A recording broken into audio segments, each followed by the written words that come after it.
Chairman PTI Sheikh Rashid और सिराजुल हक की नाअहली के लिए दरखास्त लाहौर हाई कोर्ट ने रजिस्ट्रार ऑफिस का एतराज़ खत्म कर दिया।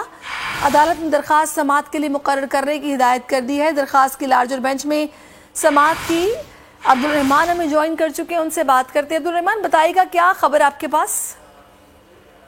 जी बिल्कुल, लाहौर हाई कोर्ट ने चेयरमैन पाकिस्तान तहरीक इंसाफ शेख रशीद और सिराजुल हक की नाअहली के लिए दायर दरखास्त पर रजिस्ट्रार ऑफिस का एतराज़ खत्म करते हुए दरखास्त समाअत के लिए मुकर्रर करने की हिदायत की है, जबकि अदालत ने दरखास्त लार्जर बेंच में समाअत की सिफारिश करते हुए file chief justice Lahore high court को वापस भिजवा दी है।